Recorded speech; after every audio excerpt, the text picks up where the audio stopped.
Right. Hello. Chris at the front here has just asked, did I frisk Tim on his way in? And he said, I thought we were just friends. This is a topic, so welcome everybody to Tuesday Club tonight. This topic of firearms control has shifted slightly since we asked Tim to speak last week. But what Tim has been campaigning for decades on this, and he will explain where he came from and how he got there. But he's also prepared to answer any questions that people might have, which is really important because we need to know when we make submissions, is the legislation strong enough or can it be strengthened or whatever. So I'd like you to put your hands together and welcome Tim Ashton.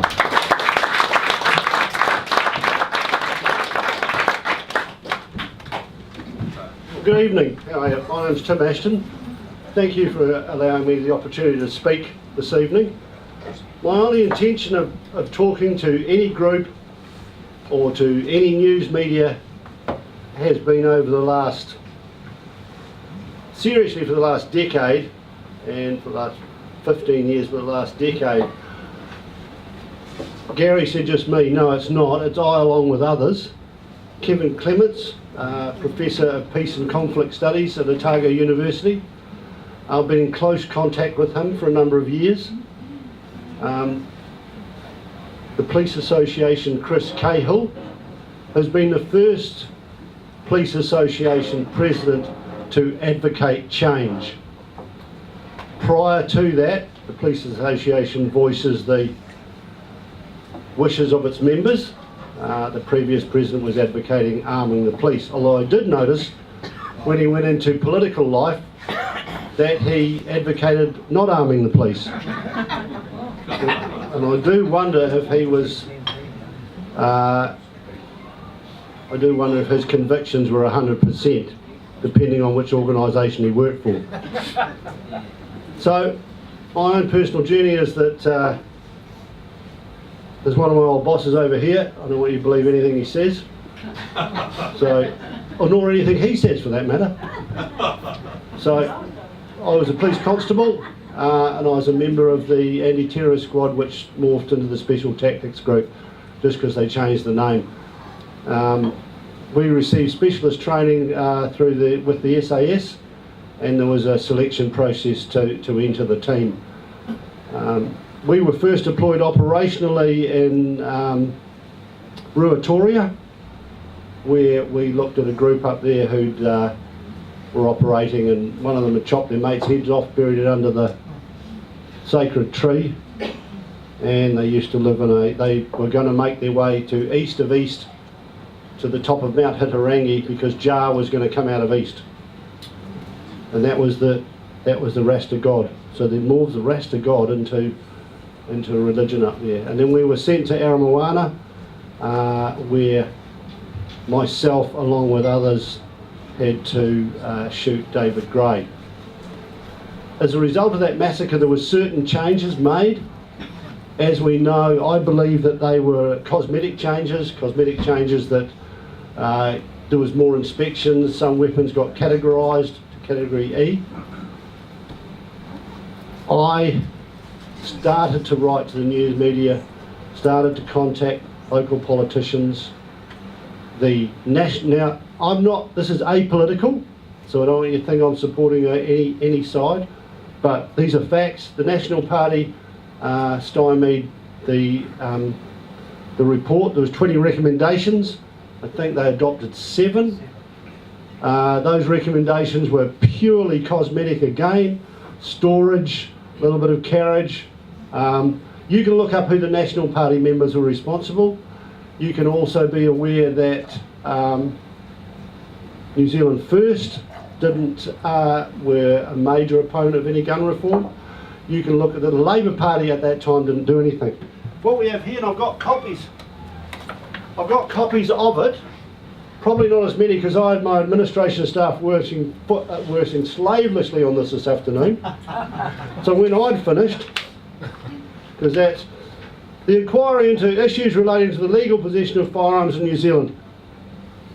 It's brilliant. 2017, and if you look at the appendix, you'll see the current Minister of Police was present during it. Look at the back. New Zealand First gave the standard NRA excuse of why we don't need to change our firearm legislation. So I brought copies of that. Not enough for everyone, I apologise, but as many as I could. So if you could share those around. I've also brought copies of this excellent article here, including graphs and the good information, the answer for gun law reform. This is from Spin-Off magazine. Very, very well written. I had a few pieces, and I think this piece sums up my personal views. They were to the letter, apart from one mistake where they made, where they said, I'll paraphrase it, that the offender blew his head off and then killed himself. Well, he actually died blowing his head off. So bit of a misprint there. But so I've been to news media, nothing. Breakfast TV, well, they were concerned about someone's shirt who clashes with some other female shirt. Big issues of the day. New Zealand Herald got as far as there. Got told by a senior reporter, and if something's told to me in confidence, I will keep that confidence. That he was told by his editor not to pursue this gun issue anymore because they're just getting too much hassle. I got as far as the Minister of Police via Poto Williams, who has been supportive. I got as far as there, and we wanted a firearms registration.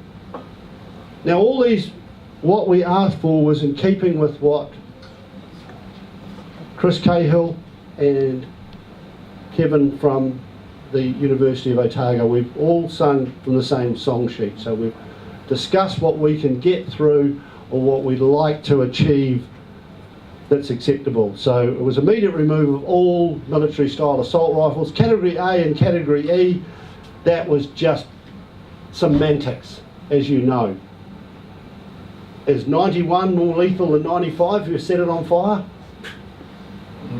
So these were just weapons. They were categorised. What he used in that assault was that horrendous act of evil. I don't mention his name, he doesn't exist. Was a category A weapon. Under the present legislation, because the government of the day at the time removed the police from the registration that they had, I can buy 100 category A weapons, I can sell 99 of them, and you have to show me your firearms licence. Can I see it? Well, that looks like it. It could be anything. Did I see it? Did I record it? Did I know where it's gone? No. I cited the licence. No idea where these weapons are. No idea how. My son was a police officer. He died of a medical event. I can't describe that. Within the last year, he told me they would go regularly to address and say he's got a firearms licence, but Dad, we don't know how many firearms he's got. So that needs to be changed. We need to have an active legislation now which requires all persons to register the firearms to who they are and identify point of sale. And we also need a process which is down in this document, which I think cost $1 million. I reprinted it for very little because a friend of mine helped me. And it identifies point of sale, it identifies trade me sales. It's amazingly well written. Why we're going to reinvent the wheel on this, I've no idea. We need the amnesty has been called by the Prime Minister, but we needed a fixed date. So that on such and such a date you are now in possession of an illegal firearm. End of story, that's it. All MSAs, all military style assault rifles need to go. They serve no purpose. We're not talking about the hunting community, a real part of New Zealand. Bolt action rifles, they will always be here and will always have a need for them. There will always be a part of the community that will use them. We cannot. I'm a more radical. I don't want a firearm. I don't want anything. But we have to be realistic what we can accept. Philip Alpers has an opinion on removal of certain weapons. Looking at semi-automatics, you're looking at semi-automatics 22. Had that offender had a semi-automatic 22, it's hugely unlikely that he could have done what he did, because he had a high-powered, high-velocity, high-caliber weapon with massive hitting power and one shot and you're... I was shot myself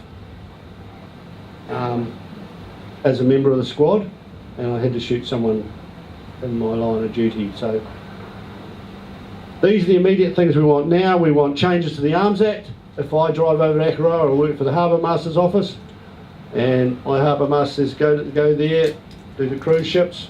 I come back with 10 illegal power. They take my car, my trailer. I don't have a boat.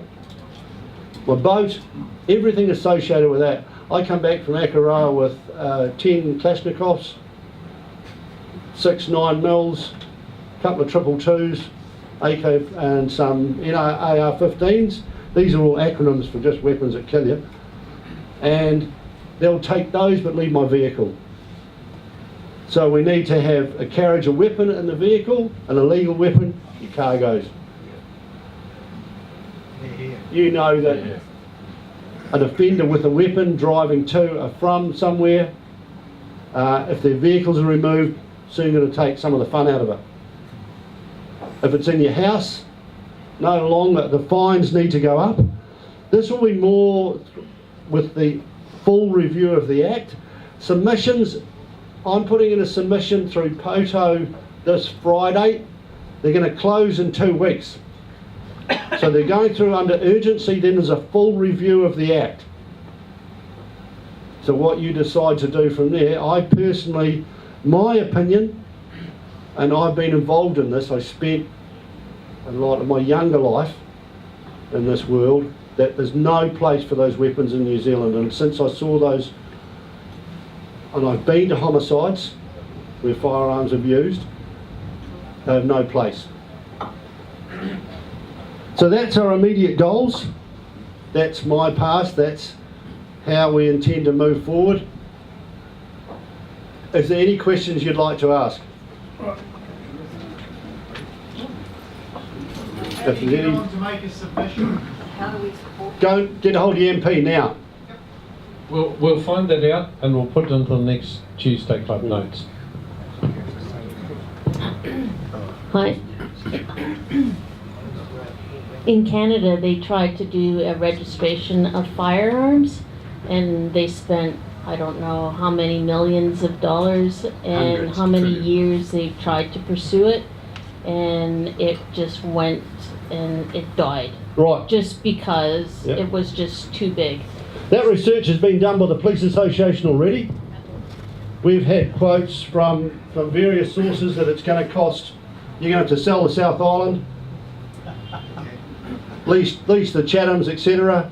Police Association has done that research and they've just debunked it. They've said within New Zealand, within our society, our numbers of people, remember 4.5, totally achievable. They've already debunked the myth that it's going to cost too much. Now they have researchers, I don't. I can only repeat the academic research that I've been told. So the gun lobby will come up that it'll cost too much. Yeah. Question, how much influence does the NRA from the United States have in New Zealand on this issue? What you'll have from the NRA, and this is a fact, you can read the literature from the gun lobby, the back page of this report, which I can read to you now, which is merely NRA gun lobby literature. And they'll say offences with firearms. We've even had people where they've been receiving emails, politicians, saying, as per the Second Amendment, we don't have a Second Amendment. And the NRA, in my opinion, can take an extremely large leap and can go somewhere unpleasant.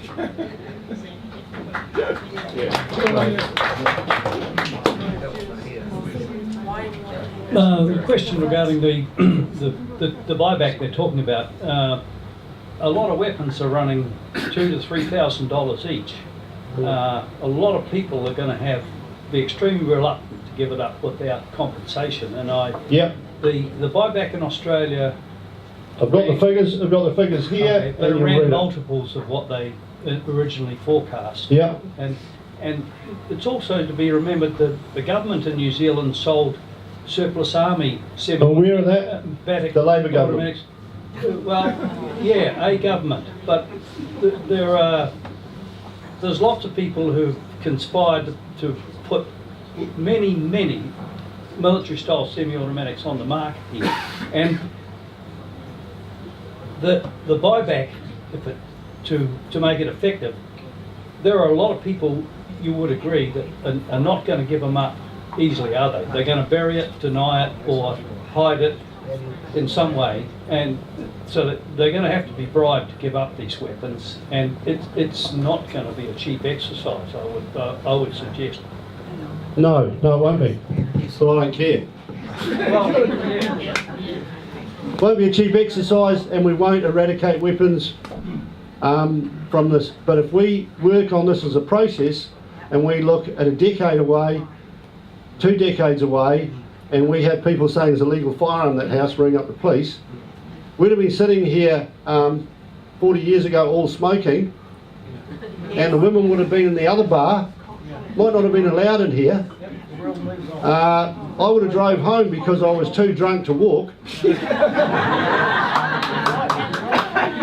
And policeman monitor gave me a biff under the ear if I'd have said something. So times have changed, and what we're looking at is a cultural change with firearm ownership, and it won't come overnight.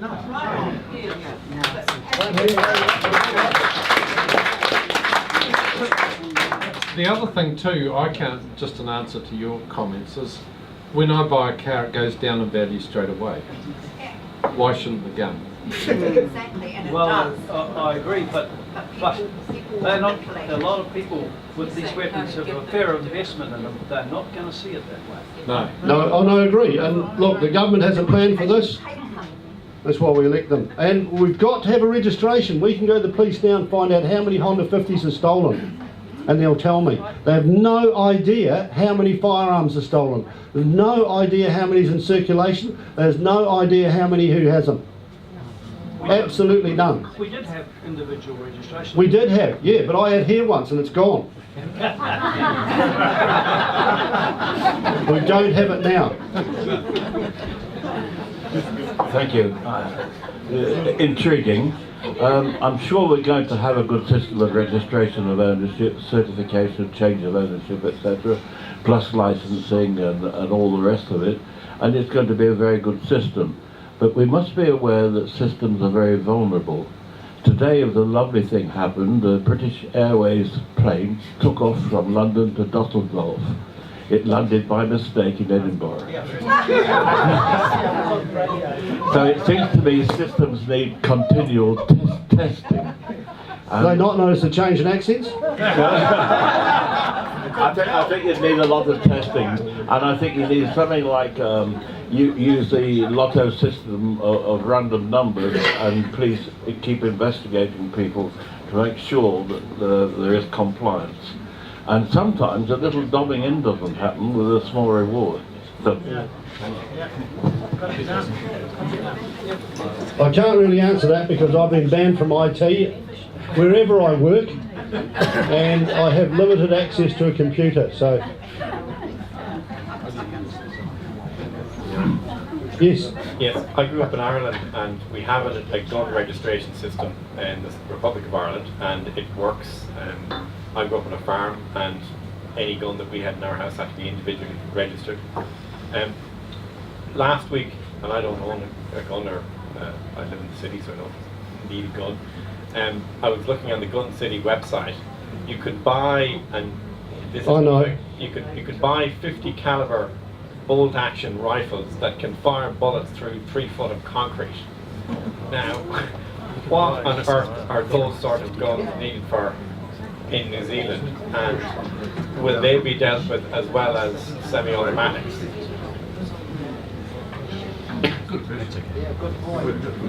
Now, I did this article in the paper the other day. So, the police were in charge of an importation, and they've allowed 50 caliber weapons to be imported in New Zealand. Somebody tell me what purpose that serves in private hands. I have no idea. That's why there's no elephants left. I wondered about that. Tim, can I ask two related questions? One is, I don't know the possibility of this, but had that person or people like that person had to put their photo and their application in the newspaper for all to see and object, for that sort of level of weaponry, would that have, and he pays for it, she pays, whatever, is that a possibility? And we may have gone past that point, but that's why I can't stop thinking about that. And the other thing is, the workmate at work said to me, well, in America, if you took away all the weapons, then everybody would know you're unarmed, so they would be more dangerous. What's your view about that? Right, well, one thing, if he'd been in Australia, he couldn't have bought those weapons. So that would have solved that. Another thing is about my personal view of arming the police is that if the police need it, yes, they need it in those situations. But if we de-arm the community slowly that the police deal with, they won't have to arm up as often. So, and that will be a gradual process, because now young men and women are asked to carry firearms regularly. Yes? Okay, I just want to ask sort of more specifically about where you think the changes should be. The government's already reclassified military-style semi-automatics as E-category, so they're gone. There's no problem there. I think we've already seen that you are in favour of a gun registry. I just want to know, what other changes would you like to see?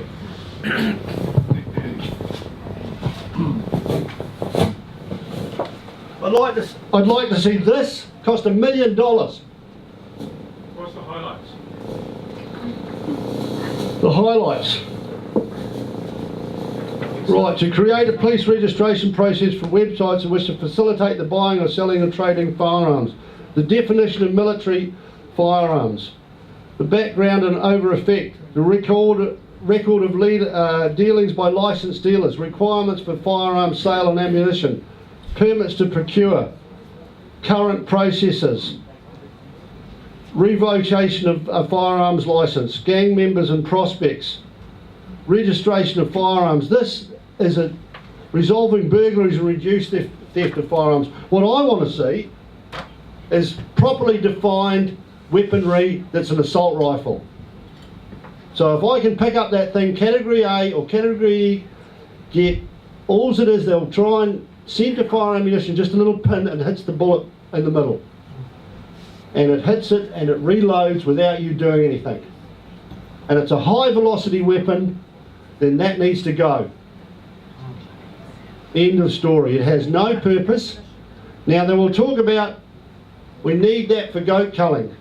Can you tell me in this room of well-rounded human beings, some of us a bit more rounded than others and older, how many goat cullers could you put up your hands that you know? Right. So they're professionals? Alright, so we have one professional goat culler. And maybe two, maybe three, but they're such a small minority that if they required that weapon for a living, then you could make that exception and that could be issued. Yeah. You don't need semi-automatic weapons to hunt. No, you don't. The hunting community, I'd like to see... For 45 years, you Yeah. don't need a semi-automatic weapon to hunt goats or deer. You just don't. No, every hunter, I'd like to see some from the Deer Stalkers Association, say they don't use an AK-47 to hunt. No one is talking about bolt-action rifles and changing that. The only thing a person who owns that would just register that weapon, that's all. Kia ora, Tim. I'm up the back here by Gary. It's a short one. Good looking one. Kia ora, Tim. Look, as you said, times have changed, and it's time for change of the gun laws in the country. It's not rocket science. It's obvious what reform or form of reform that we need. But what I am interested in is, what is the argument for no change, apart from the Second Amendment?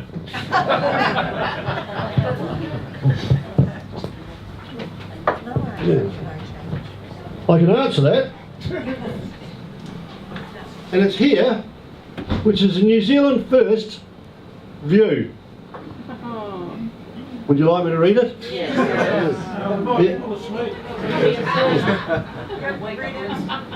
Well, that's right. So would all members of who wish a pillow or some form of sleeping aid at this point move to the rear of the class? New Zealand First believes that this report does not adequately address the stated objective of this inquiry. Rather, it targets legitimate ownership of legally held firearms by licensed users, importers and dealers, and recommends further restrictions on them by way of laws and regulations relating to them and their firearms. The report centres on stated presumptions that theft from legitimate owners is the major source of illegal firearms falling in criminal hands, despite a clear lack of any tangible evidence supporting this claim. Now, as a former police officer who's had a shotgun shoved in his face and who's attended armed robberies, these weapons were not bought at the corner dairy. They were stolen, and the reason that we don't have the statistics is because we don't have a firearms register. The report completely fails completely to address the manifestly inadequate rate at which the police either solve or investigate reported thefts. What that refers to is the amount of firearms recovered in a burglary, which are, I can't give you the statistics, but I believe that 30% is a high recovery rate. So 10 stolen, we're getting 3 back. It's not that they manifestly fail to investigate.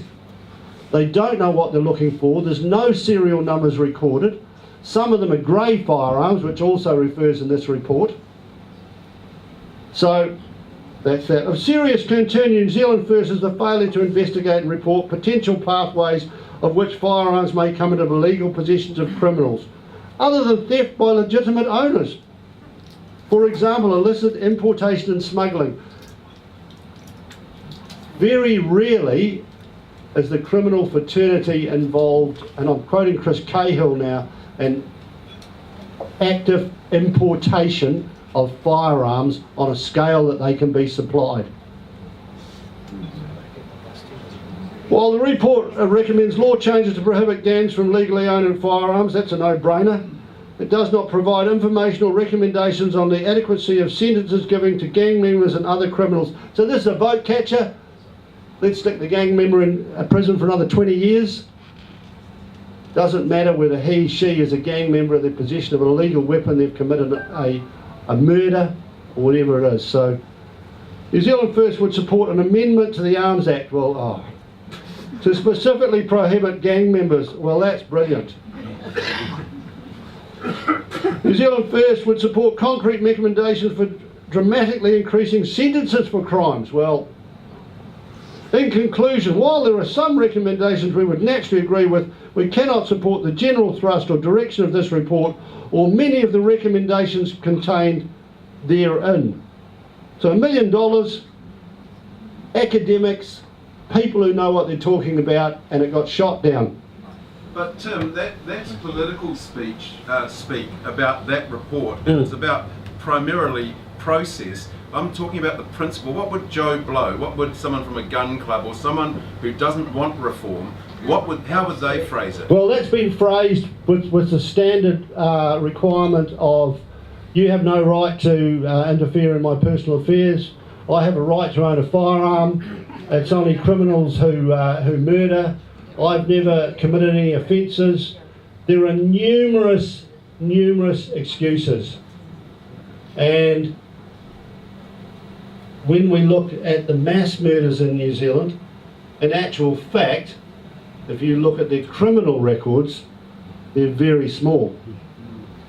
But they got hold of firearms capable of mass murder.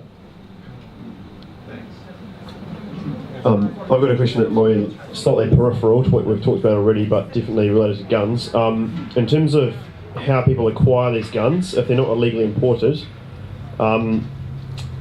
if they're stolen,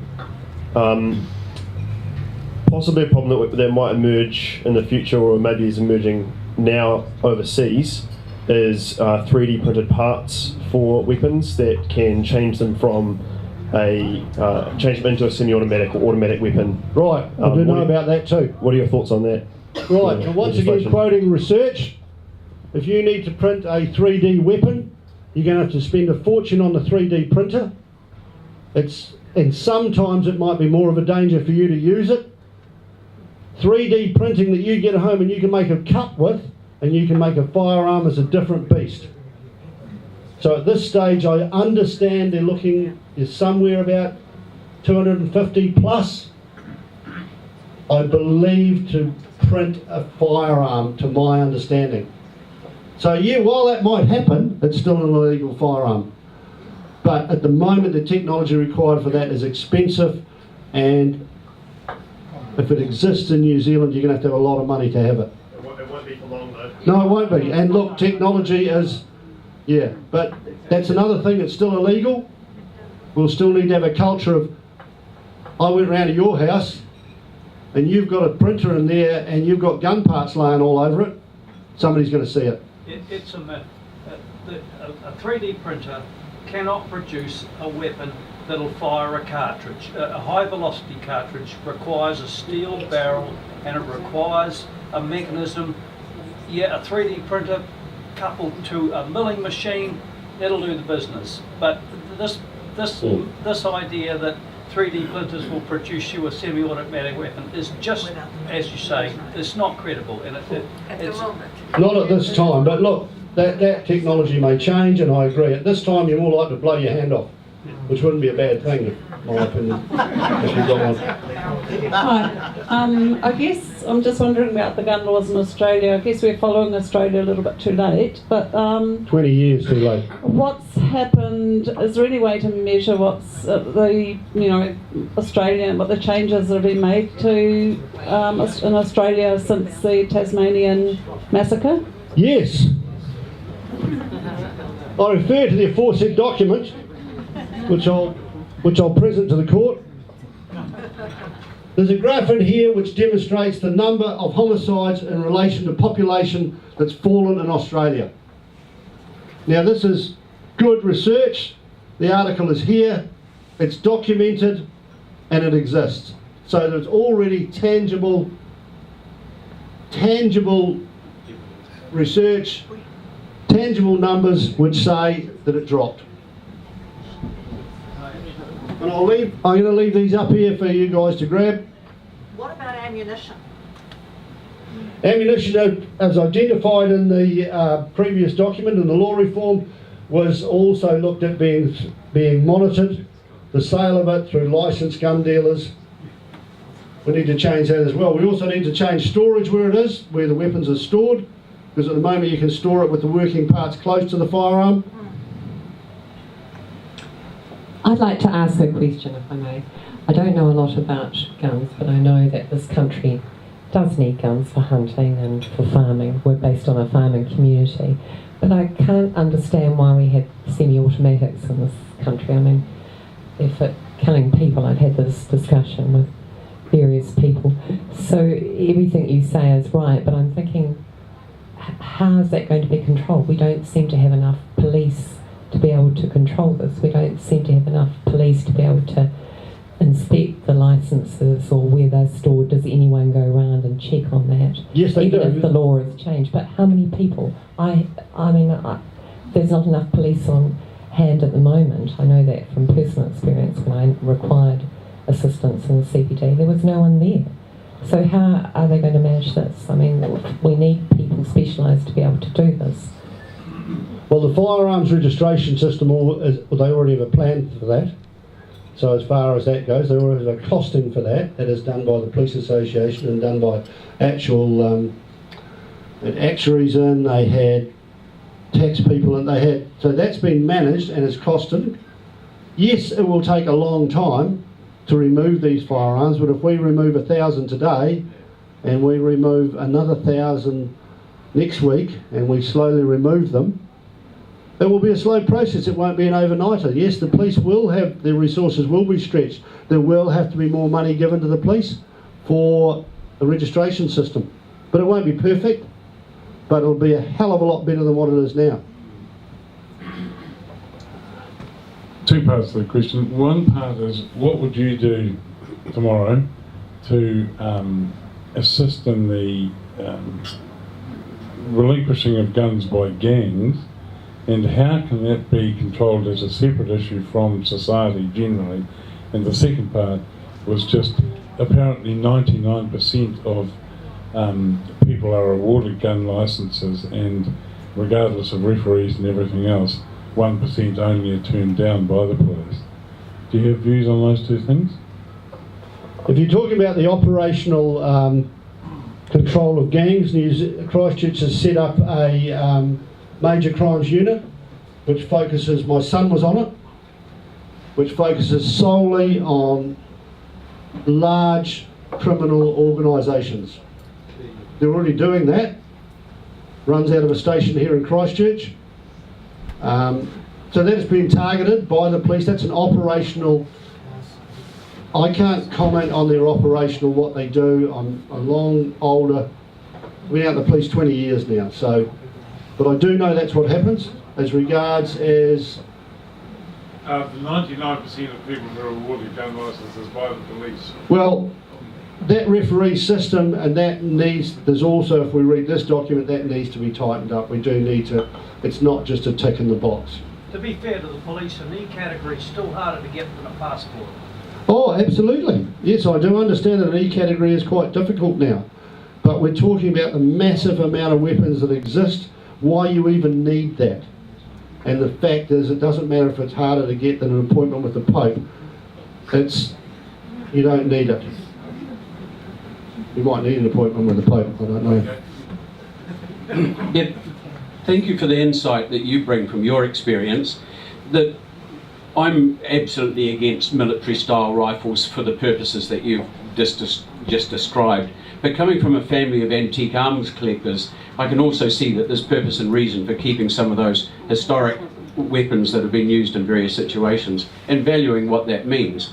So that I see that there's also room there for some of the older weapons. Whether they're still functional or not is moot, but that, what I'm getting at is I've seen some of the weapons that have killed people, and I understand why those weapons have been preserved. They remind us of some of the tragedies that have occurred.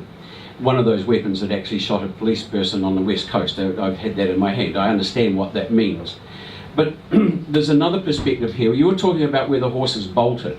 I'm perhaps more concerned, and I submitted on the Arms Select Committee a few years ago on this, that the role of alienation from rule of law and the evidence from the history of Prohibition, where we saw escalation of the gun prevalence and, of course, escalation of the gun's capacity. The Tommy gun with the rotary cartridge, for example, was first used by those people with intending to protect their income. The role of drug policy plays an important part, both in terms of funding the access to guns. In the time that it takes me to grow 8 cabbages, I could buy an AK-47 growing something illicit. So there is a role there for other ways of looking at this, and I think that drug policy is on the agenda at the moment politically, and I'm wondering whether that informs the police and might contribute to a lowering of the anxieties that are creating some of the gun crime, and inter-gang and so forth. We're seeing gang members shooting other gang members, and of course endangering the public with collateral damage that can easily occur in those situations. But it also creates fear where there should be none. If we can solve those problems and eliminate those stray bullets, we reduce fear in the community, and some of the driver for this is fear in the community, and I'm wondering if you've got a comment on that. Well, only comment in regards to the removal of firearms that we're advocating at the moment, that the UK did it after Dunblane. Mass shootings virtually stopped. The Australians did it after Port Arthur. Mass shootings stopped. Drugs in wider society is another issue. It's not for me to comment on that. I have personal views, which you may or may not want to hear. I'm here tonight talking about the removal of lethal firearms from our community, which can kill, and we don't need them. The subject of collectors, the subject of whether they can be used or whether their functionality will be something that we discussed as a review of the Arms Act.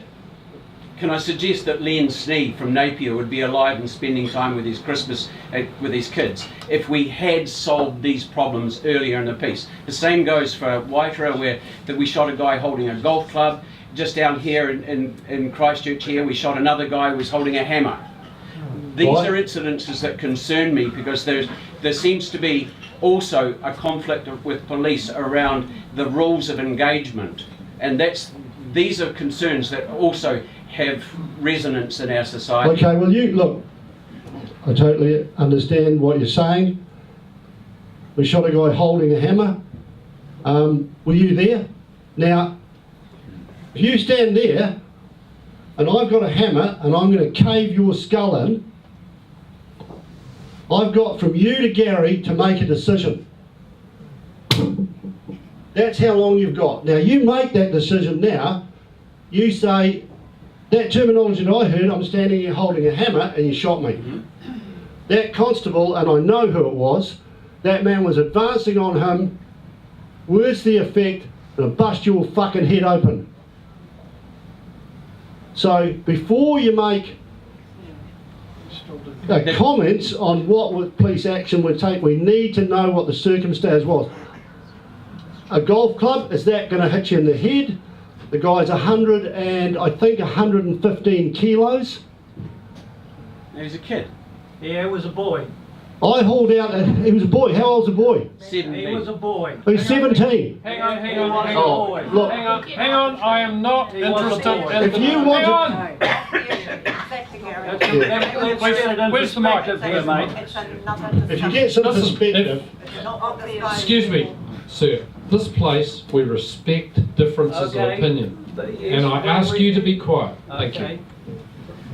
Look, I won't make any more comments on that, apart from the fact, whatever age you are and you're fit, we get a 17-year-old now wants to pound your head in.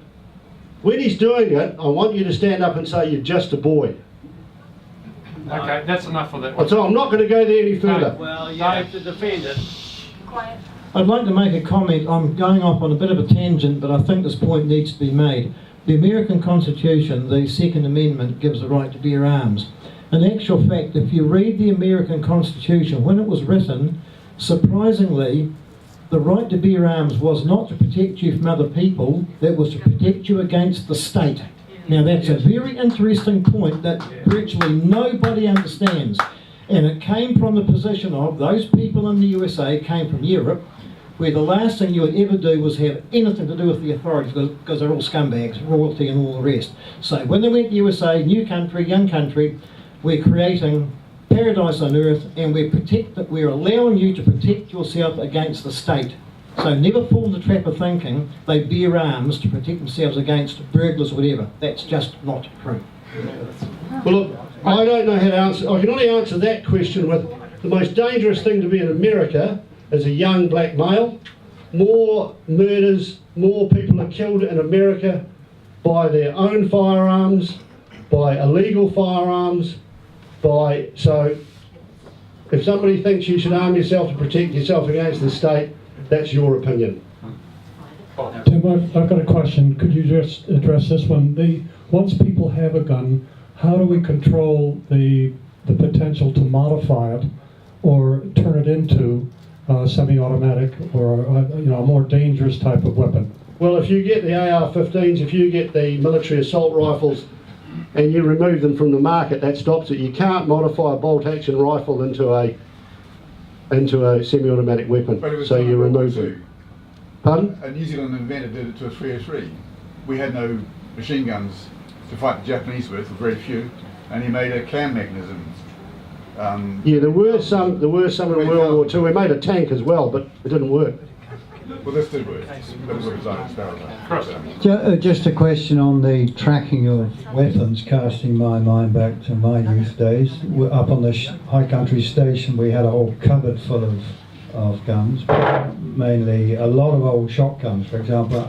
I don't remember whether they actually were stamped with numbers, were they necessarily? Every weapon has an identifier. Old shotguns as well? If it's an old shotgun with no serial number, then the police could take that and put a serial number, you could get a serial number put on it. Some of these, look, there's passion in the room, and don't think I'm not passionate, because I firmly believe that we've got to remove these firearms. And you may have a different opinion on what the police may or may not do, but I wonder, in that opinion, if you've been at the sharp end, and I wonder that some comments need to be put in the context where you were there or not. And police aren't perfect, and I'm not here to defend the police. But I'm here to talk about this bit of legislation and what you do tomorrow. If you decide to go home and defend yourself from the state, that's your business. Can I come back just quicker? Just turn it on. Yeah, if I come back to this proposed buyback of weapons, if there's going to be a multi-million-dollar exercise, that could well be a politically difficult thing. And I'm just wondering whether,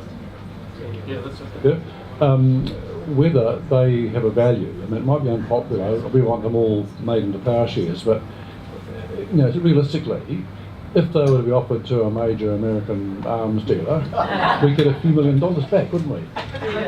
I suggest you write to your local MP and inform them of that. Yeah, I'm just looking at my experience, and again a High Country sheep station with a cupboard full of old weapons. What happened after gun registration ceased is that some people inherited those weapons, so yes, they did. Yep. And people don't, I think this has to be considered in the legislation as well. What happens when... It's already been considered. Grey firearms have been covered in this documentation. $1 million one, that's been covered. Take a copy of this, download it, read it, and it's all been done. I'll send it out with the Tuesday club. Yeah, I've left some here in my... I didn't put them in the cloud. Right, one more, which is more of a statement. I think we've got slightly off track at point. We really are here to discuss firearm law reform, which you are for, and we are all for. As a fairly law-abiding citizen, my father-in-law will tell you, I have a firearms licence, I have a safe, and I have children. Now, any law reform, and I think anybody that suggests gun clubs are against it, I think any law reform is a great idea, and I think any self-respecting person that all of a sudden they find that they own in their possession a firearm that has been deemed illegal would happily hand it over, because it is for the law-abiding citizens to to lead by example. And I think you'll find that there will be no trouble from all law-abiding citizens. And your problems, I think people are getting into the semantics of problems here when really what we're here to discuss is law reform. Very true, but if we had no problems with law-abiding citizens, we wouldn't have a police force. So, it seems from Hang on, the... the mic might not be turned on. Oh, not turned on? I can't see it. There it is. Hello. Is No, that on? turned up. No. I did push. How about that one? Yep. Yay! It seems like from all the coverage internationally, of what New Zealand's attempting to do now, that if ever New Zealand had a leadership role, it's right now. And if we push back on this and don't go through with the things that we've talked about, I just think the implications for the NRA and similar organizations, they will use that as fodder for further see how we can make sure that these laws don't go through. So what is it that not only people in authority or in positions can do? What can ordinary people like us? You can do what I do. Is it just I mean, doing a submission? Is it, what can we do to make sure that we don't lose this point in history where New Zealand is actually the leader? Right, harangue your MPs, get on to your local politicians, send letters to the Minister of Police, ask to put submissions in. I have a support group in my office at home of a chair and a desk in the corner, and I have a few other people that shared similar views. I have no funding, I have no authority on anything. All I have is a past that gave me an insight into the use of violence and the evil that lives within some people. So you can do as much as I can. Can I ask something more specific? So, is it literally just as a person writing, in my case, to Duncan Webb, or to whoever, my name won't carry much weight? Is it a numbers game? Is it the more of us that do it, the more likely? Is that the point? It's that simple. Thank you. Right now, just to give Tim a bit of a break, we've got Paul Fitzharris here, who used to be Deputy Commissioner of Police. And I remember when I chaired the Safer Community Council, Paul, on one of our sessions, told how passionate he was against the arming of police. And so I thought maybe Paul might like to add his tuppence worth briefly. Thanks, Gary. Yes, I was a former police officer. First of all, I want to acknowledge Tim. Tim was awarded a Queen's Commendation for bravery as a result of Aramoana. So, well done, Tim.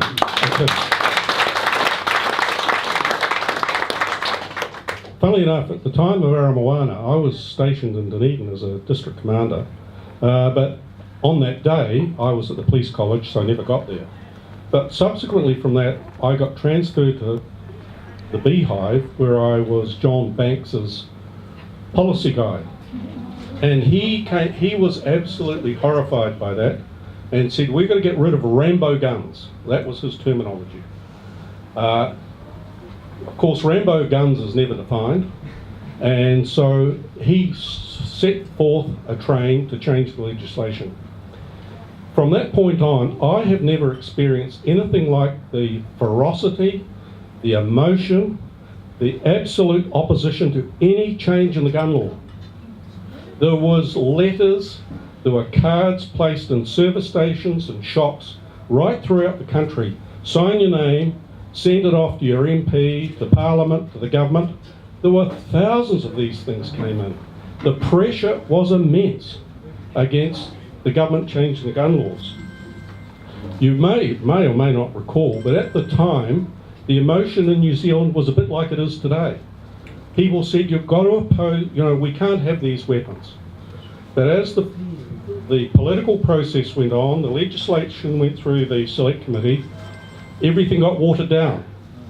I'm starting to see that now. There are people coming out, stating publicly, trying to water this down, what the Prime Minister has said. I absolutely support what she is saying.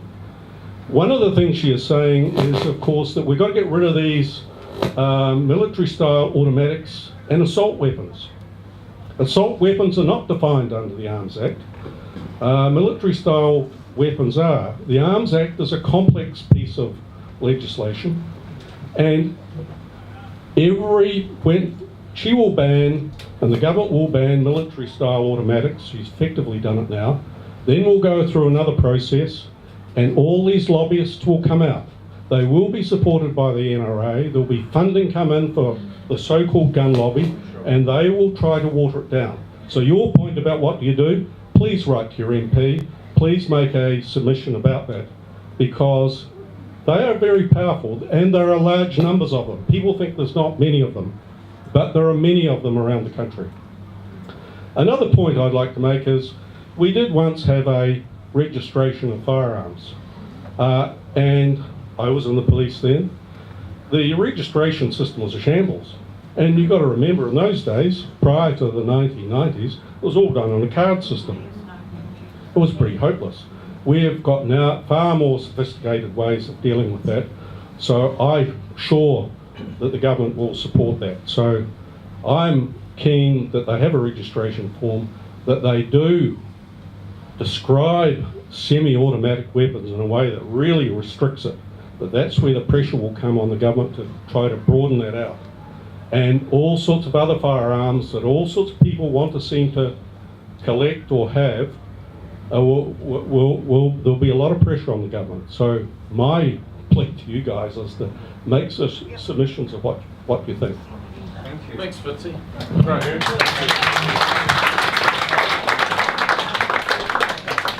Right.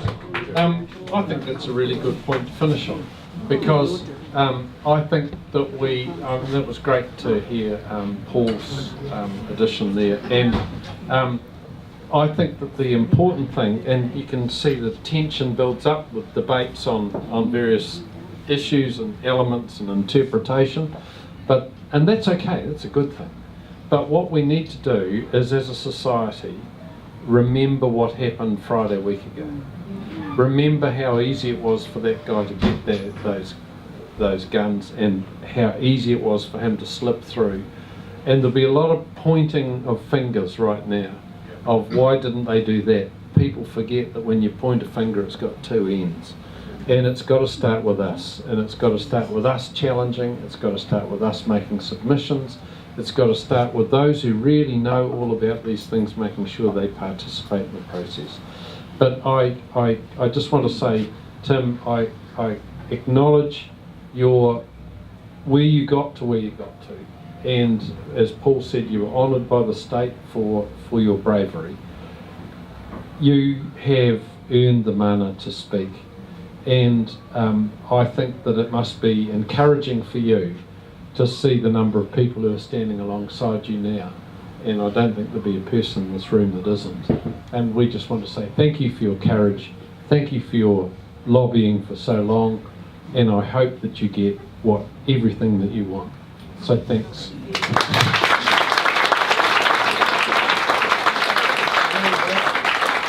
Thanks for your time and allowing me the privilege to speak.